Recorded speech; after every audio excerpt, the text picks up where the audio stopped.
This is Democracy Now!, democracynow.org, the War and Peace Report. I'm Amy Goodman. We're at Sundance headquarters at the Sundance Film Festival in Park City, Utah, where a series of documentaries about Native America has premiered and is about to premiere on Vice. We're joined by the two filmmakers who are responsible for the series. Sarain Fox is with us. She is an Anishinaabe artist, activist, and host of this film series called Rise on Viceland. And we're joined by Michelle Latimer, who is Métis Algonquin descent, Toronto filmmaker, and an actress herself. In fact, she was a star on Paradise Falls, which was a soap opera years ago. And Michelle, I was really interested in this. I mean, this series is remarkable, the depth, the history you bring to this. But I want to go back in time to you being a soap star. You weren't identified as Native American in that series, were you, in the soap? No, I was actually playing a bisexual goth. Did you not want to identify yourself? It's interesting. Early on, it was a choice, actually. I wanted to be seen as an actress and not be pigeonholed as only being invited to play Native roles. And it was hard because I wanted to identify, but I was also advised maybe not to. And so I didn't. But then as soon as I did identify, it's exactly what happened. I got pigeonholed to play Native roles. So I think that's the stereotype that a lot of Native actresses come up against. And what were those roles? The Native roles? I played the love interest of Adam Beach in a TV series in Canada called Moose TV. Did you consider them positive, whole? Caricature, stereotyping? No, actually I did. I was on another show called Blackstone, and I also considered that show very, very positive and whole, absolutely. But the problem I had with television and being an actress is I didn't find that we were often telling our own stories as Native people, and I wanted to have more voice. So that's when I started to go behind the camera. And talk about that shift and what this means, how the two of you with Viceland conceived of the series. Basically, the first film I ever made was in relationship to some suicides that were happening in my community from Native kids that were coming from northern reserves where they couldn't access high school education, and they had to fly into a larger community and billet with families they didn't know. And there was high rates of suicide because of that, and depression and substance abuse. And so there's fracturing of community, and it made me want to tell the stories from my own community. Vice actually called me. They said, we have this idea for this series. We've seen your other work as a filmmaker, and we'd like to ask you to come on board and produce and direct these films. And it was like a dream come true. So talk about this. I don't know if this has happened before, this kind of extensive historical and current look at crises, at battles like the standoff at Standing Rock. But you go so deeply into it, back centuries, looking forward and talking to the people involved. Yeah, I mean, when we started, we really wanted to go to the front lines of indigenous resistance, and resistance meaning that it can take many forms, but obviously the most obvious one being occupation and literally putting our bodies on the line to stop these infrastructure, fossil fuel industries, mining, that kind of thing. And I think as Indigenous people, when you're telling your own stories, the kind of access you have is very different because you're in the community and people recognize you as also an Indigenous person, and you have an access that maybe a non-Indigenous person might not have. And so it gave us that ability to go deeper. I think it's a really good time to be telling these stories, and I don't think it's happened before. I don't think these things have been addressed. And that's why I wanted to do it in a platform like Vice, because millions of people are going to be able to learn about Indigenous resistance. So why don't we start off, Sarain Fox, with the first piece that you did, the first of the documentaries. The first piece being Oak Flat. So that was our very first episode that we went out on, and it was very interesting because the Oak Flat movement actually became a lead-in for many other issues, but what we saw there was a land grab. And explain, give us the context of what happened with Oak Flat in Arizona. Yeah, so basically Oak Flat is actually just outside of the San Carlos Apache Reservation, so it's actually considered federal land or parkland, but for the Apache people, that's where they believe it's one of their most sacred places. It's where they do their coming of age ceremony. So at the very last minute, there was a rider put in to the NDAA, the National Defense Act, and they put it in with only an hour before it went to be passed. So there was only an hour for everyone to read the entire bill, and it was slipped in, and that rider essentially gave away the land to Rio Tinto Mining Company. Now, let's talk about this, because the National Defense Authorization Act, what would that have to do with a private company, Rio Tinto, mining in Arizona? So basically, it has to do with copper. So as soon as you get into copper, you're talking about resources to be used for defense, bullets. So it's very important for the United States to have these storeholds of copper so that they have the ability to make arms. And what happens to the Apaches who live there? Well, the Apaches are basically left to deal with the aftermath. They were not told that this was happening, and when they were notified, it was far too late to have any ability to do anything. So the Apache people were an afterthought for this decision. Senator McCain's role in this? Well, Senator McCain has a very complicated history with the indigenous people, especially in Arizona, because he was appointed to represent indigenous people and to be a part of negotiating their voice within the state. So, I think that it was very clear that he had a predetermined plan for every decision he was making for indigenous people, and all of that was informed by his own political platform and his relationships with companies like Rio Tinto, who is a huge funder of his political work. Yeah, it was Michelle. one of the top contributors to his campaign, Rio Tinto. So there's obviously, a problem here. You've got someone passing, who's in a powerful position in government, passing a bill that is actually backdooring profit into a company that's basically supporting his campaign. So the level of corruption is quite daunting when you actually get down to it. So describe the resistance that you document in Rise. Yeah. So with the Apache Stronghold, we see a really grassroots movement of indigenous warriors who are coming together to occupy.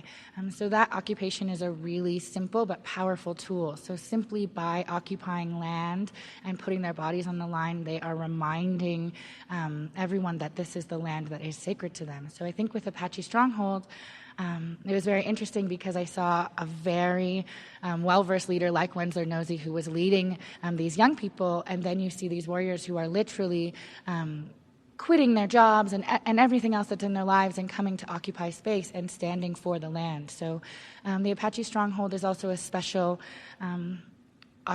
group of people because they also protect Nayland and Wensler so that they can do their work and continue to fight for Oak Flat. Let's go to a clip from Rise. Roy Chavez, former mayor of the neighboring town of Superior, is one of the many non-Indigenous supporters of Oak Flat. He opposes the mining methods resolution is proposing and has offered to show me what will happen to Oak Flat if the mine goes through. Roy? Hi. How are ya? Good. How are you doing? Good. I'm born and raised here. My family worked in the mines and such, and we've all had and been affiliated with the companies in the industry throughout the region. Serving as mayor, I actually got involved politically here when the mine first shut down, the Magma Copper mine in 1982. Magma Copper laid off between 1,200 and 1,400 employees here at the Superior mine in one day. And that's pretty significant in this small region, you know. So I have something to show you in reference to the project, and really what it is, it's an animation. This is the mining method they're going to use, block cave mining. They're going to take the ore out from underground and create these voids. And it's like taking an hourglass and turning it over. And as the material falls, you see the cone, right? This is the subsidence area. What is subsidence, right? What does that mean? Subsidence is the cave-in of the surface. 2.5 miles wide, 1,000 feet deep. The Eiffel Tower would fit at the bottom of this, and you could see the tip of it from the outside areas here. If you were to think in context of this paper, that's what we extract. That's the profit. The rest is waste. 1% is the profit. The rest of this has to be placed somewhere. We used to put this back underground. That's what's called cut and fill. Where do you put the rest of this paper? If you're not putting it back underground, you've got to put it on the surface. 1.6 billion tons of toxic mine waste will be produced. That's Hoover Dam by comparison. That's massive. Yes. Where are they going to put that? It's about 3 miles west of us, Ryan, can I ask you something? Sure. It's pretty obvious. There's no way that there would be massive support for this. Remember, Sarain, what I'm showing you is coming out in a scale model for the first time. But I agree with you. Who in their right mind would see this and agree that this is an okie-dokie thing to do? The fight has just started. No one wants to lose Oak Flat. That's a clip from the Viceland series, Rise. And Michelle, it's not only Senator McCain. Senator Flake also has a interesting history when it comes to mining in Arizona. And water, yeah, absolutely. It's interesting because Raul Grijalva, who we do talk to in the film, he was the only Arizona congressman who voted against the rider, and it was interesting because at that time when we were filming, Bernie Sanders stepped in to introduce a sister bill into the Senate. So we had bills in the Congress and bills in the Senate that were trying to stop what was happening to Oak Flat. And Senator Flake was a lobbyist for Rio Tinto before he became senator from Yeah, Arizona? so I should have mentioned that. Yeah, he was a lobbyist for Rio Tinto before he became the senator. And so him and McCain working together to get these bills passed, I mean... And what is Rio Tinto's history in Indian country? Yeah, Rio Tinto is one of the greatest human rights abusers in the world for resource companies. And they're very pervasive. You know, I was in a small airport in northern BC, and I saw an office for Rio Tinto, and I thought, what are they doing with professional offices in an airport? And this was British Columbia. In British Columbia, in the very area that we're seeing the LNG terminals and that kind of thing. So liquefied natural gas. Yeah, absolutely. Mm-hmm. And what were they doing there? Well, I mean, they're basically trying to set up infrastructures. There's so many men coming in to mine and to live in these man camps that, I think it helps them to facilitate these people coming through the airport. There's also been we've talked to a lot of indigenous people. In Brazil was a great example where their lives are being threatened by these companies, essentially.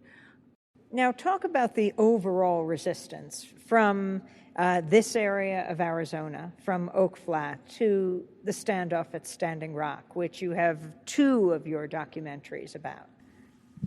So one of the most amazing things as we traveled the world last year and met with these frontline communities is that you often saw that every single frontline community was connected. So Oak Flat resistors were also in Mauna Kea. So when we went to Mauna Kea, we had met with people who were connected in that way. So all of the, when they made a call for warriors from Standing Rock, it was other frontline communities, other communities that were also fighting that responded. So we really saw a collective response at Standing Rock. And so you saw all of the frontline warriors come together, protectors come together at Standing Rock.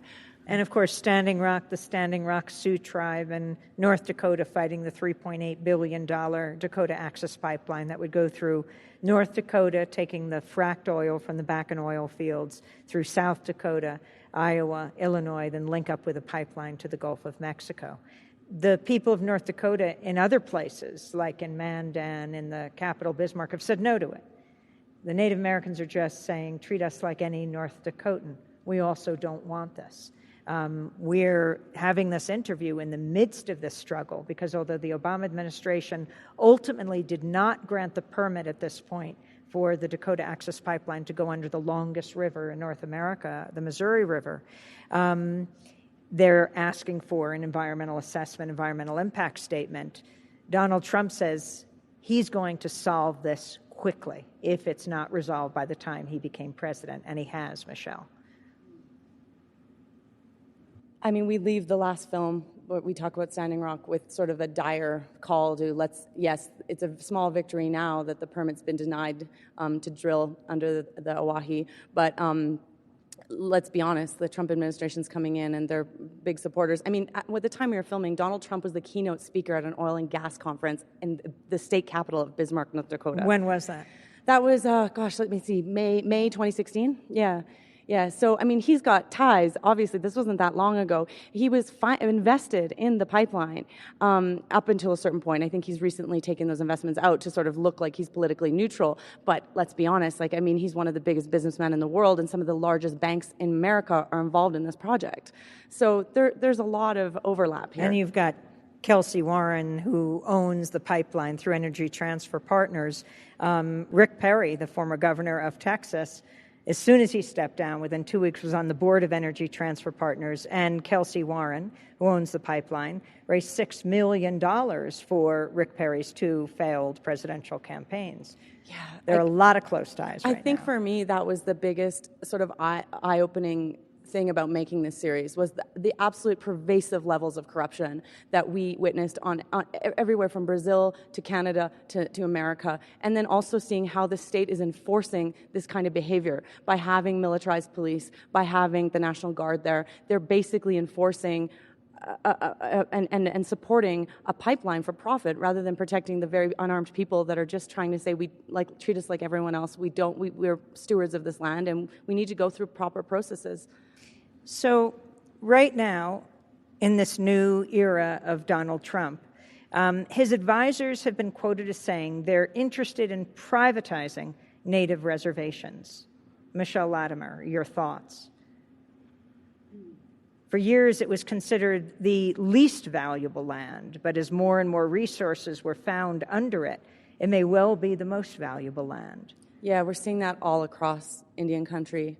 Let's be honest, colonization is based on privatization. It's based on capitalism. It's inherently against our Native American beliefs.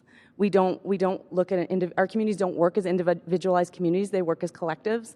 As soon as you privatize, you can fracture community. I think it's a great way to fracture community because you're going to have some tribes, some of the poorest people in America live on reservations. And you're going to have people who want that money, want that infrastructure, and then that causes a fracturing in community. And it's already happening. We're already seeing that with some of our leadership in tribal reservation land. And so when you offer that and you fracture the people, then people can't stand together unified. And I'm really worried about what can happen. I don't think privatization is the way to go, and it's inherently against what we believe as Native people. Sarain Fox, where is your family from? My family is from Batchewana First Nation, so we're right on the banks of Lake Superior in northern Ontario. So how did these investigations affect you personally as you went back in time and looked at where Native America stands today? Yeah. Well, my community is right on the border, so half of my reserve is in the American side, so it's in Michigan, and half of it's on the Canadian side. So in terms of this current administration, there are some very real concerns about our access to treaty rights in crossing those borders, but also that's water. It's water that separates us. It's a Great Lake. And so for me, the fight for water has been very, very close to home. I think that the fight for water is going to be, it's going to be the source of quite possibly the next wars. I think it's more important than anything else. And for Indigenous people, water is our most sacred being. It's a life giver. When we give birth, when we carry life in water. So for me, traveling all over the world, that came up in every single community. Water is at the center of all of these fights. And Indigenous people have never had the thought to own land or to own water. It is our job to protect those things. So for me, it has just reminded me of how important it is to continue to do this work and to continue to make choices that are uncomfortable and inconvenient to make way for water and for our land to be protected. Let's go to a clip from the series Rise. The Navajo have always been renowned for their fighting spirit. As Navajo men, both Chris and Bronson have connected to their ancestry through modern ways of combat. I'm traveling with Bronson and Reggie to Canyon de Chelly, a strategic place of battle and protection for the Navajo people. I love driving through Navajo land. What sets Navajo fighters apart is their connection to ceremony and their connection to Nayeja, the warrior way. Reggie is bringing Bronson to the canyon not only to train, but to perform a cleansing ceremony that will rid him of any negative thoughts. These kinds of rituals are ones that warriors have been undertaking for centuries to prepare for battle. It is important for us to be able to do these things so that we maintain and hold on to our traditions. We have to make efforts. These things don't just preserve themselves. We have to have the discipline.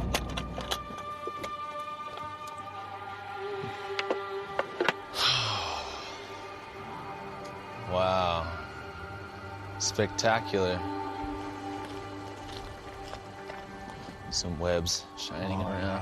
What did they do with those spider webs? For a female baby, they'd rub a spider web on the arm and hands. to ensure that she be an excellent weaver. That's right. Oh, look at that.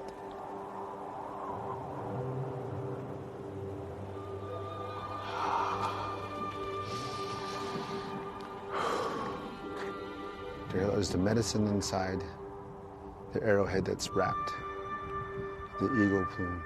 Any negativity, right, in your head, tip mouth,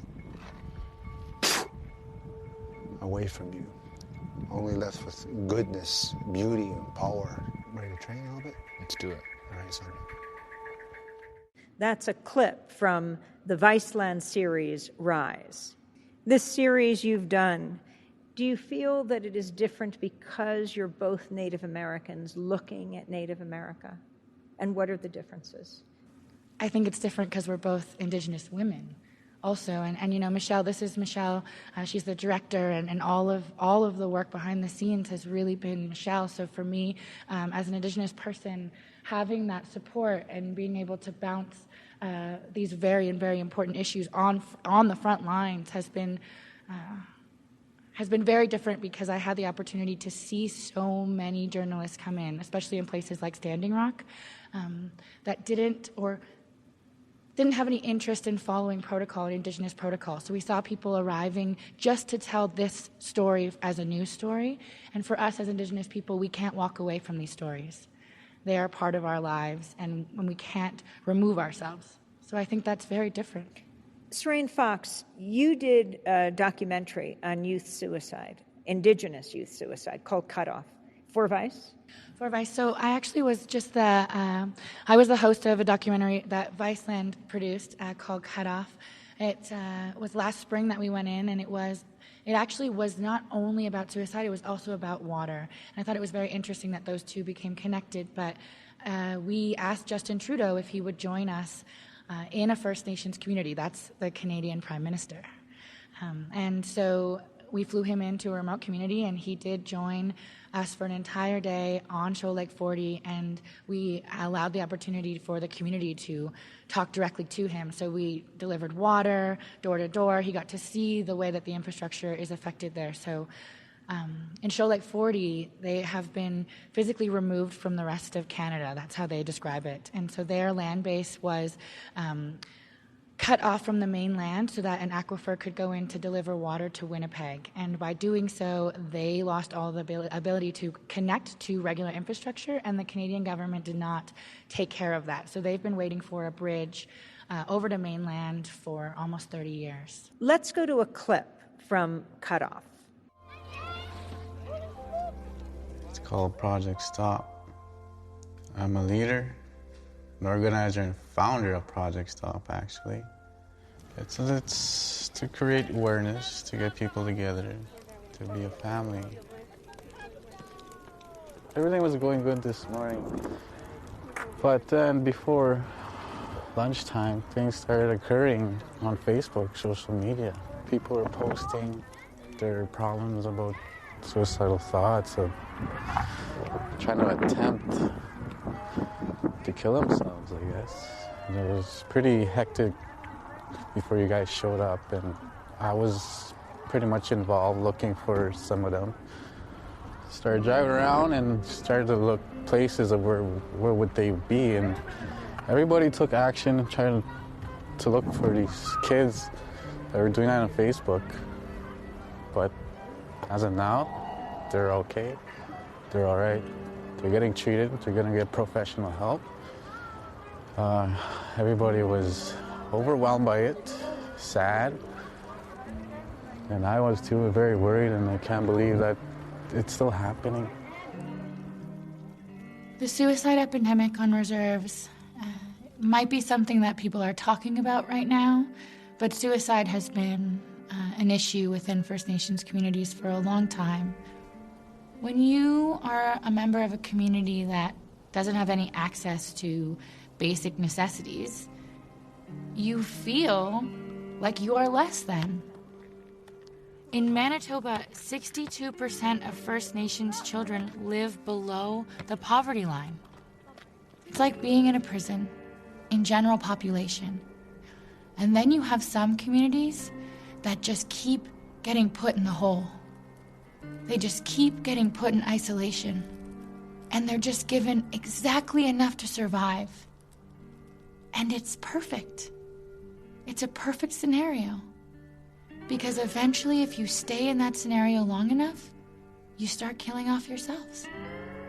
And then you're not a problem for the government anymore. That was a clip from the documentary Cut Off. And why the youth in particular committing suicide? So we looked at youth suicide in Cross Lake, which is also a remote community. And I mean, we can look at all of these issues. We can talk about all the political backstories. But what we're really seeing in Indigenous communities is the direct link to what it means to be a survivor of cultural genocide. So the youth who are suiciding right now are the generation that we are seeing, the first generation who has not been affected by residential school, but yet they have, because they are the ones that feel as though they are not able to live as Indigenous people. And so they always say it takes 3 generations to commit genocide, and that's that third generation. And explain what you mean by residential school. Residential schools were schools that the government used to forcibly remove children from their homes and to assimilate them into what they called society. But what it did was it removed all of their culture. Children were taken from their homes. They were put in boarding schools. Their hair was cut. They were forbidden to speak their language. And they were abused, and there was rampant sexual abuse. And many children also died at the hands of nuns and priests in these schools. And yet you're talking about a suicide rate in the generation of children that were not put in residential schools. So I call myself a survivor of residential school. All my aunties, my grandmother went to residential school, my father's grandmother, and my father also suicided when I was 15. So for us, there is no disconnect between the youth suicide and who we are. If you ask any Indigenous person, they will probably be able to tell you a close link of someone they've lost to suicide. It is not something that we talk about that is separate from us. Suicide rates in Indigenous communities are some of the highest in the country, if not the world, and we are all deeply affected by it. So for me, suicide is so close to home that I can almost see it as the blanket of grief that has to be removed before we can rise up as Indigenous people, and we're just starting to peel that back. And Michelle Latimer, you did a separate film about youth suicide, an animated film. An animated film, and the reason it was animated, actually that film premiered at the Sundance Festival in 2011, and that film was animated because I was actually going to make a documentary about youth at an Indigenous school in my community, and those youth are mostly flown in from northern reserves because they can't access a high school education where they live. So they're flown in, they live billeted, often with white families, separated from their own community, their own family, and they go to this school. And I noticed that the art class there was doing really innovative, politically charged work, and I wanted to show those kids. And just when I got the financing to make that film, one of the kids suicided, and I couldn't make that film. And so that's why it became an animation, because I wanted to show the intergenerational effects of violence and this residential school, the history of residential schools. So I made it into an animated film that looked at that. There's actually subsequently been an inquest into the deaths of some of the kids at the Dennis Cromarty High School in Thunder Bay, Ontario in Canada, because of the rates are so high, and it just keeps happening. And they want to know why.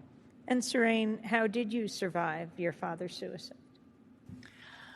Well, I have an incredible mother who has been working frontline communities, and she's a therapist and a healer. So I had an amazing support team, but I think that what you have to realize when you're dealing with suicide is that you have to remove it from yourself. So I had to learn that, I had to learn my dad's story. And so by learning all of the things that he had gone through, he was placed in foster care at a very young age. He turned to drugs and alcohol like many Indigenous people do to deal with his pain. And so I had to completely relearn who I was from that side. And as soon as you see someone like that, you remove all of the anger and you remove all of the judgment. And so now I know that I have an opportunity to give other people the kind of hope and support that my dad didn't have in his final days. And so for me, doing this work is a direct way for me to recover, continuously recover, and change the narrative as an Indigenous person. I wanted to ask you finally about Leonard Peltier and what he represents as we move into the Trump administration. And the last act of President Obama, he granted clemency to hundreds of people, among them people who were political in prison. Oscar Lopez Rivera, the Puerto Rican independence activist, among them.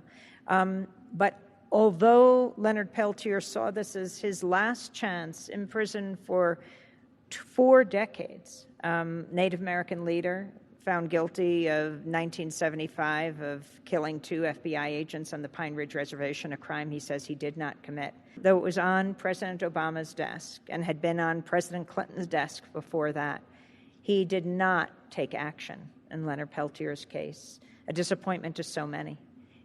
Your thoughts on Leonard Peltier and what he means for people as you travel the country talking to indigenous communities? There was a lot of hope that he would be granted clemency, and I think to see that hope dashed was devastating to many of us, but also not super surprising either, because it speaks to a history of, and it's no coincidence that Pine Ridge, that was Wounded Knee. That was the same land we're talking about that the Dakota Access Pipeline is going through right now. It's the same people. It's the Great Sioux Nation, the Achetishikon, and I think there's no coincidence that this is happening on the same landscape.